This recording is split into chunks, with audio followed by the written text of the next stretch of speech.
Welcome to the Boundless Bible. My name is David Shapiro. Hey, I'm Javi Marquez. And I'm Jason Holloway.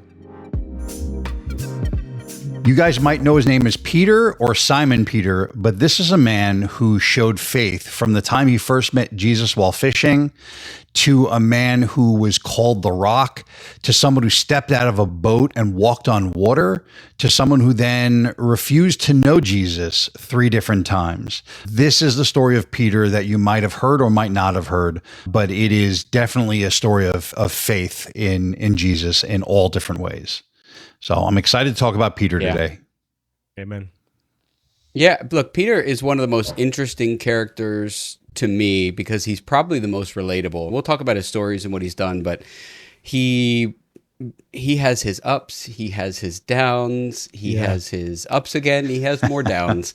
He seems, by all accounts that when I read it, I feel like he's the closest sometimes to Jesus. Like, it's the one that where Jesus says the most harsh stuff to him, like very particularly to him. And we'll talk about these things, but I mean, that's a sign of closeness. And I don't mean that in any other way. That's just say like he was comfortable enough to say, "Get behind me, Satan." You know, things like that. I mean, so I really relate with Peter, or I relate to Peter because I think we all know what it's like to have ups and downs again. Some would say he was like a pebble in Jesus' shoes. Pebble in Jesus' shoe. No, yeah, that's bad. Okay. I mean, look, he was the Rock. He was the Rock, but he definitely was the one who isn't he the most noted of the disciples in all the books? I have to imagine. I haven't done the research on that, but I can't imagine he wouldn't have been the most. I definitely think he's the most recognizable. I think whenever I've talked to people, they typically hear of Peter, the Rock, and this is a cliffhanger for now. Was he truly the Rock? We're gonna talk about it, but I will tell you. I think I know where you're gonna go with that. I'm going to hold that one. But I will say that from the moment he met Jesus, and this is something that always amazes me because we talk about the moment where Jesus said he was fishing all night and Jesus said, "Hey, throw your net on the other side of the boat." But even before that, I think about many years ago, I had a really ugly convertible Sunfire. And it was old and it was ugly, but I loved it. It was my car. And I used to drive around all the time. And I think about that. I'm going, if I was driving all night and I went back home and there was a man standing there who said, "Hey, let me get in your car, drive a little bit more." Yeah. There's no way. And here, Peter's literally fishing. And before Jesus told him to cast his net on the other side, a crowd is surrounding Jesus. Jesus steps into his boat without him knowing him and says, "Pull off a little bit." And Peter does it. He has the faith to pull off while this stranger is in his boat. And that's the first time where I go, okay, there's faith this man has that I just can't match. Yeah. Yeah, this is the unrelatable part of Peter because I'd be in the same boat. Well, no pun intended. I would have said no thanks. There's a boat over there. Go ask that guy. Yep. It makes sense. I mean, they were fishing all night. So he's like, "You know what? Sure, man. Like, I could use any kind of advice right now or anything. I'll just do it." They were really all night just trying to fish, trying to get. This is how they made their living, right, David? Yeah. Like, not only that, this is how they feed themselves. Well, but even that to me is shocking because if I'm the expert, I'm the fisherman, I'm doing it all night. I know how to do this. I've been fishing my whole life. I'm not catching anything. And then some stranger who is a rabbi who's not a fisherman steps into my boat and forget about now. He's already pulled off. He comes back and then says, "Toss your net on the other side." My reaction is, you don't know what you're talking about. You're a rabbi. I'm a fisherman. There's nothing there. But again, Peter in faith just does it. And because of faith, has an enormous amount of fish that's pulling the boat down into the water, filling his nets. Yeah. It is, man, I mean, obviously with great faith comes some really great things that can happen in your life. But even going further, it's like, hey, I've been fishing all night. You're right, Javi. This is to feed my family. I'm a lifetime fisherman. This is more fish I've ever caught my whole life. And then that same guy goes, "Now leave them all and come with me." Yeah. I just caught the greatest catch ever. And and you're going to tell me just leave it and come with you. I'm telling you, from the moment they met, the faith that pours out of Peter is just unparalleled. Incredible. Well, that's what I love about the Bible and just kind of Jesus, period, like his walk, right? I think it says a lot about both. It shows Peter's faith to trust this man to do that, and then to go, all right, I just caught all these fishes. I want to know more about you. I'm going to follow you because you told me to follow you. And it shows Jesus's like timing. I feel like his timing was, he didn't get him before he went out. He got him after he came from all day from fishing and going, well, his enthusiasm was probably low, right? He's hit a wall and going, you know what? I'll take anything right now to feed my family, to get some money or whatever it is because of the fishing. And he goes, you know what? I'll try it. Fine. And Jesus goes, all right, I'm going to catch you at this time. Go ahead, do it now. Look what it is now. Now come and follow me. He didn't go, hey, come over here. Let's have some bread. Let's think about this. Let's talk about it. Let me run down this sales pitch to you. He said, come and follow me. That I am who I say I am kind of thing. And Jesus, probably Peter saw something in him and going, you know what? I'm going to follow you. I'm going to try this. And I think we see that a lot in Peter, right? That no. And then it's like, okay, fine. And then it's like tremendous faith. I mean, I'm really glad you say that, because that's the thing that I see in Peter most is I see that he had to, look, he did his thing all night. He was a master fisherman and he couldn't catch the fish. And so he had this moment of, I'm not enough. Like, no matter how much I know, no matter how much I feel I know, no matter how much expertise I have, clearly, look, I have nothing to feed my family. I have nothing to, if the chosen is right, I have nothing to pay off my debts, right? I have none of these things. I'm at a low place. And then Jesus comes and says, well, look at this. I'm going to show you how to do this. I don't even know what I'm doing. Or I mean, clearly I know everything I'm doing, but you don't think I do. But yet you don't need to understand me in order to get the blessing. All you need to do is be obedient. And so now maybe we should talk later about, actually, as I said it out loud, faith is obedience, right? He could have been faithful without being obedient, but this time he was obedient. He said, go out there. This is what I'm telling you to do. Go out there and there will be a reward to be reaped. And he goes, okay. And he goes and he reaps. And so, like, that's the beginning. Like, David, you see it as faith, and I don't disagree with you as being faith, but I think it's even more so it's obedience. And then it's being able to, and here's the second part of it. When you're obedient and you reap the reward, do you give God the credit? Or did Peter go out the next day and go, dude, I know the best fishing spot? No. Yeah. Right? Like, he could have. And if we're being really honest, most of us would do that. We would go, God, I really need a blessing, my financial future, I need this thing. And then some new client comes in, you're like, man, I nailed it. You're like, no, that's just not the way that's not the way that works. Wow. Like, you know what I mean? And so I think that's what the beginning of Peter's story is. It's not about, I'm being redundant now, but I mean, I think that's what the story is about. It's about obedience, and it's about being able to acknowledge that which God gives you as being God-given and not as being earned or accepted by oneself. And as he pulls all these fish, Javi, you pointed out that, this is now Jesus is offering him the next step, and he's not just having lunch with him on the beach to think about it. But what he's saying is, look what I just did with all these fish. Let me make you a fisher of men, which is kind of foreshadowing that you're not going to catch one man in this net. I'm going to teach you how to catch this abundance of people with my message, which is also really cool that he's it's a promise of what he's going to do with Simon at this point. It's not Peter yet, so good. But with Simon at this point. And I mean, if you guys don't mind, we'll fast forward to kind of the next big moment. And this is that moment where you have the storm going on, and and everybody's terrified, and Jesus is out in the water. And Simon Peter decides he is going to step out of the boat, which again is just, when I think of it, and I do equate it with faith.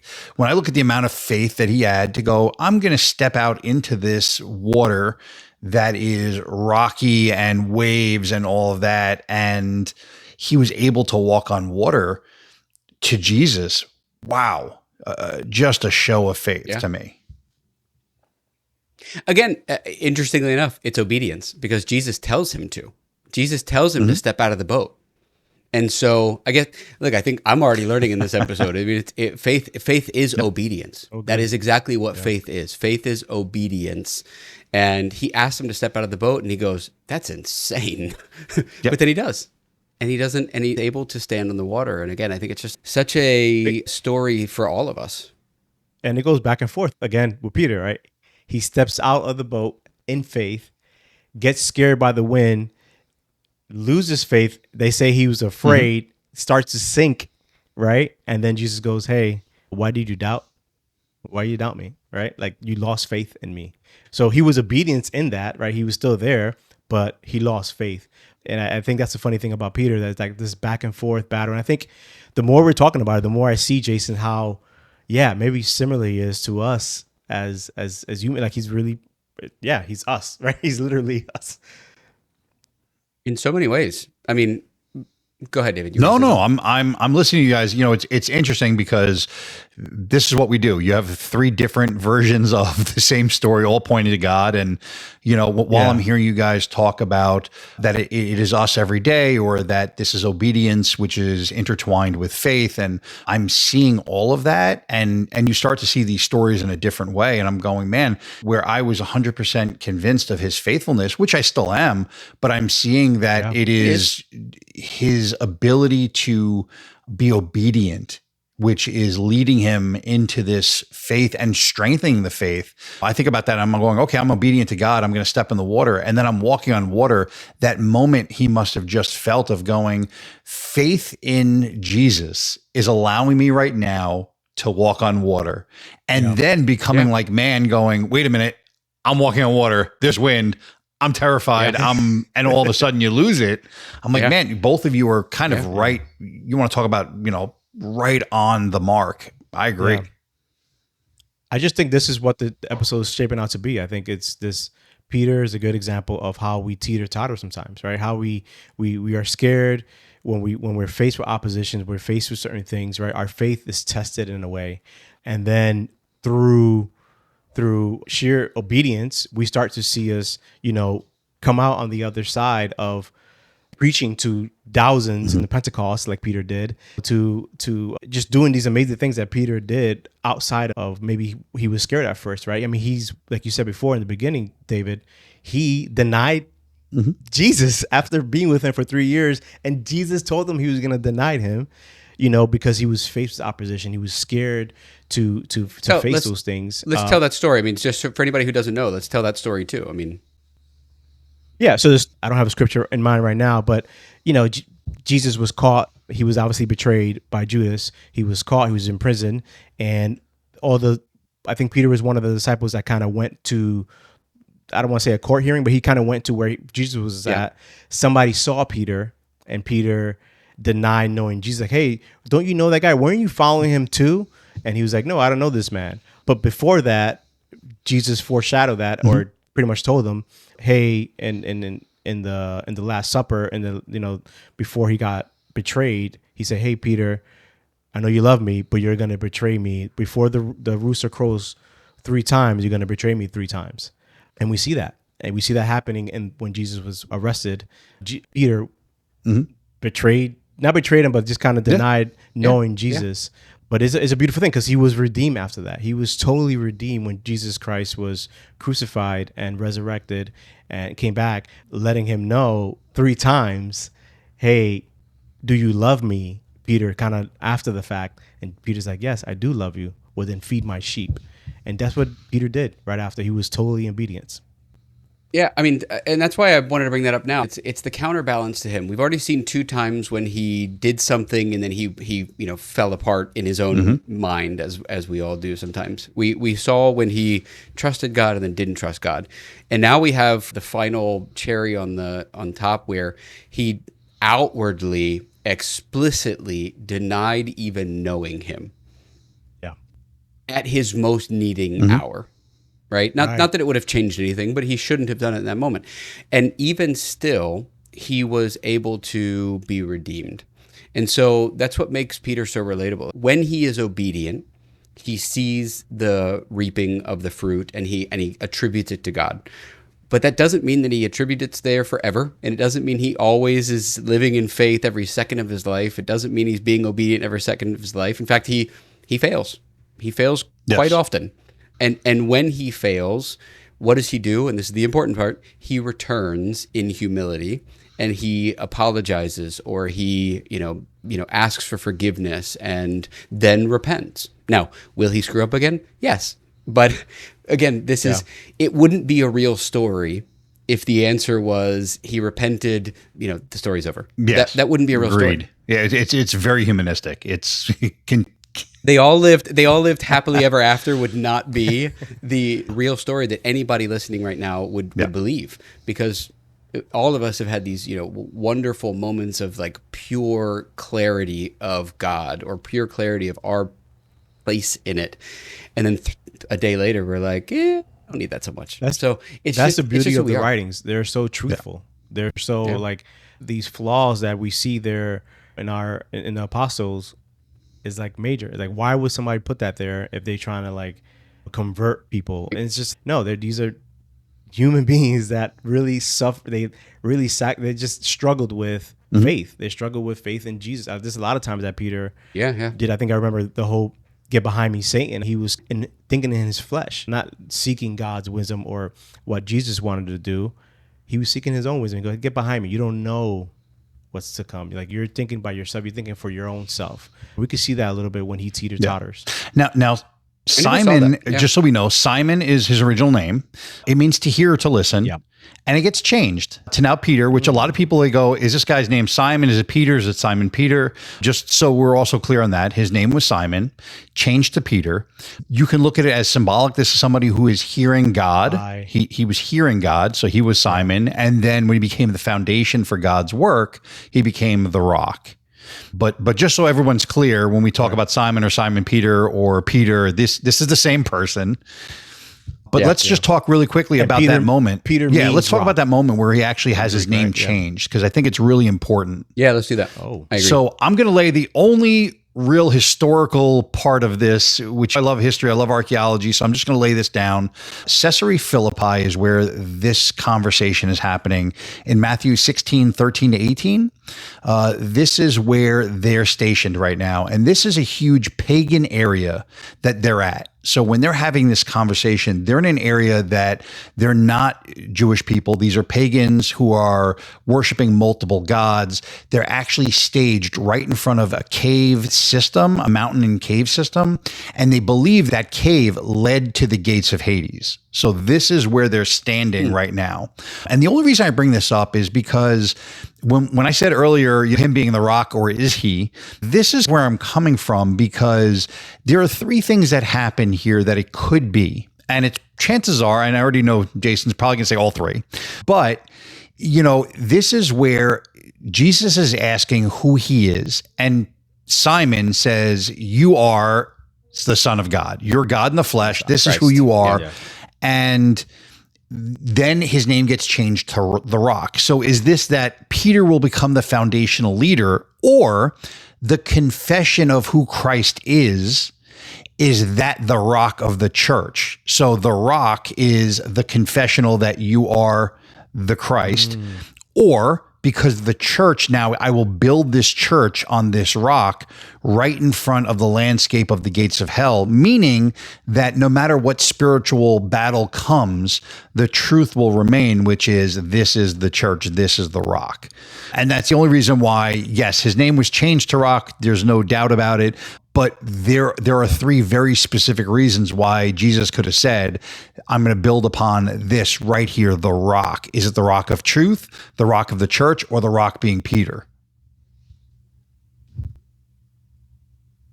I'm going to go with number 4, which is, it's not that it's a combination of those things. It's look, as we've been talking about this, I've been thinking that Peter is probably the most relatable. Like I said, he's very us, right? And in the moment, after all the stuff he's seen, after all the things he's done, after all the things he's gone through, after all the faith he's struggled with, and the teeter-tottering he's gone through, he stands in front of him and says, you are the Christ, the Son of the living God. That's what he says to him in that moment. And so you are the rock, you, Peter, not Peter, not you, Peter, you're as a human, but you as the first person to acknowledge this. All people who acknowledge this after you are this. And it's almost like it's just the first person who has this belief system, and so anybody who continues to follow through with that belief system becomes him. So I think we are all the rock in some sense in that way. And he goes on to become, to create more rocks as he moves forward in Acts to to build more people who feel the same way. I love that explanation. That's good. I think for me, I think when I read it and I see the name change, it's hard because 2,000 years later, I can see how Peter was the rock, right? The beginning, he kind of I would say he led the church. He led the apostles through Pentecost, right? And just kind of leading people to Christ. And then the church was founded within Peter, essentially. I don't know too much history on that, but as I can see that he is the rock. He is not the cornerstone. Jesus is the cornerstone, but he is the rock. He's the foundation of that church, I would like to say.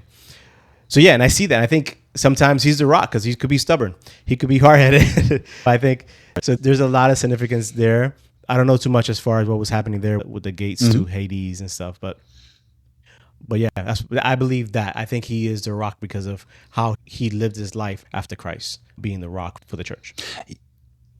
The cornerstone thing, I hadn't gotten to the cornerstone thing. Man, that was a good one, because the cornerstone is the beginning point, but it needs many, many rocks to continue building beyond that. And he was just the first of them. So, yeah. Like I said, the other thing about Peter, and I hope I'm not cutting off any other section you had there, but Peter also is attributed to some really cool stuff in the Bible. He was there for a whole lot of the cool stuff. He was there for the transfiguration. Yep. He was there when Jesus raised the little girl from the dead, wasn't he? Yeah, I think he was one of the three guys in the. Yeah, and as you're saying that, I'm thinking the reasoning behind him being so present and being the rock is going back to your obedience. Is he definitely learned lessons, as we all do. Hey, I'm not obedient in this, or I falter here. But when you look at his obedience and his faith, it really is so strong that I think that God was showing also, you are the rock because of your obedience to who I am and the things I'm asking you to do. And I think that because of that, it was so inclusive in the things. You're not going to understand everything. There's no way that Peter understood that when he was denying God, that there was no way that was going to happen in his brain. He's like, absolutely not. It'll never happen. So I don't think he had understanding. He faltered, but man, did he have obedience. And I'm telling you that I'm going to have to reread now because I went from obedience. That's what makes him the rock. But I mean, that's what makes him the rock, right? Yes, he moved one way or the other, but he always came back. And that's what made him a rock. His faith was rock solid. His obedience was rock solid. And that's what made, that's what rock always meant to me. He's just solid. But it gives me a lot of, it fills me full when I think of the person who's known as the rock, who's so rock solid, faltered so often, and yet he's still the rock. And he was still able to do incredible things. I mean, he was the person who confirmed that Jesus' body was gone. Right, he was the one who was one of the ones. I think John in his gospel says he beat Peter to the tomb, which was his way of saying I'm faster than you, which I found hysterical. But he was Peter was there for that. But Peter was also there at the end when Jesus came back after the 3 days in the tomb, or after what's it called, Pentecost, right? So he was there for that, and Peter was also there for all of the Acts, and so, but he had to go through all the things in Matthew, Mark, Luke, and John to become the person he would become in Acts. And actually, just because you brought this up, and I know we had an episode on what is seemingly contradictory things in the Bible, but when you talk about the scene of the empty tomb, there is an account where the angel says to the women in the empty tomb, go tell Peter and the other disciples. Right. And, when I've looked at that story, I'm looking and going, if you think about Peter, who was so obedient and faithful to Christ, and then the last thing that he does before Christ dies is to reject him 3 times, what he must have been feeling in those moments. And then to hear Christ go out and say, tell Peter personally, tell everybody, but tell Peter by name. I just think about the overwhelming joy that he must have had, again, from being this obedient, faithful person to being named from an angel going, hey, we want you to know by name, everything's going to be okay. Jesus is no longer there. And it's just another beautiful moment of obedience and faithfulness that had led his name to be called out by an angel. Yeah. It's crazy. And then, I mean, let's talk about Acts a little bit before we finish on Peter, because Peter is, whether I'm right or whether any of those other examples are right, Peter became the rock of the church. I mean, Peter was not the cornerstone, as Javi so rightly said, but without Peter, it's hard to see how any of this would have come to be. I mean, he was part of choosing Judas's replacement as part of the 12. He did the sermon that converted 3,000. There's a lot of stuff that Peter did later. So, whether one side or the, he did miracles. That's right. He did miracles. He confronted Ananias and Sapphira. I mean, there's just, he did so many things after that. And again, that came because of his faithfulness and his obedience and his constant, man, I just had a really weird thought. The other thing that makes a weird thought about Rock is that he was chiseled into who he became. Yeah. He started very rough, and he had to screw up to get chiseled down and go, that's not it. Chop, chop, chop. Nope. Bad one. Chop, chop, chop. Nope. Another bad one. Chop, chop, chop. And he ended up being sculpted into who he would become. I know that's a really long stretch there, but it's nonetheless a pretty powerful I'll actually visual. go with you in his maturity. If you look at the name again, he is Simon at first, then he's Simon Peter, and then Peter. And this is also showing his maturity of, as Simon, I am listening, I'm hearing. As Simon Peter, I'm taking on both characteristics. I'm listening, but I'm also the rock. And then when he is chiseled, he is now the rock. He is now Peter fully. I think you're onto something, because it also shows the progression of man through the maturing of our own faith. And I think that it's a beautiful concept that you just laid out. Again, one of the things that I think all of us here are men of a certain age, and it takes a little bit of that men of a certain age to know that sometimes you have to, says David as he pulls on his white beard. It's one of those things you learn over time, like, God chisels you down, and it might, your obedience will chisel sometimes, your disobedience will chisel sometimes, your right actions will chisel at times, and your poor actions will chisel at times. And all of them, most of them will hurt relatively similarly, but it's all for a good cause, which is to put you in the state that God meant you to be in the first place. Yeah. So I do enjoy Peter for that reason. Something else I'll just add to that. And again, this is just hitting me as we're talking. This is such a great conversation. When Jesus is telling Peter, get behind me, Satan, I'm thinking about him going, if this is the Son of God, the creator of everything, telling me to get behind him, Satan, and calling me Satan, I'd be really offended. I'd be really hurt. But he's not. Right? When he gets hurt is when he offends, when he rejects God. Now he's hurt. And I'm going, man, when God quote unquote strikes us for a lesson, for learning, it should be okay. When we do something to offend God, it should hurt us. And he's actually even showing us, he's modeling that in his life as well. It's, hey, God is telling me to get behind him because I'm acting a certain way. I'm going to be okay with that. I'm not going to be okay when I offend him. And I just thought about that as well as you're talking, Jason. And I'm like, this is just you're right. It's such a great character for who we are as people, who we try to become as we mature. Just amazing. 100%. Yeah, he's probably my favorite character. So I don't think I realized that until today. I knew he was top 3, but I think he's slowly became top number 1 for me today. So guys, this is fun. This is enlightening, and I have something more to look at this week. So, ladies and gentlemen, fellow listeners and viewers, we appreciate your time as always. We love your attention on the socials. We love your reviews go a long way. Maybe a little bragging. This has actually been our biggest month ever, and we attribute that to you guys telling other people. We attribute it to you guys giving us reviews, and all those stars do it, guys. So we appreciate you, and we appreciate your continued listenership and confidence in us. We look forward to talking to you again next week, and we'll see you then. Have a blessed.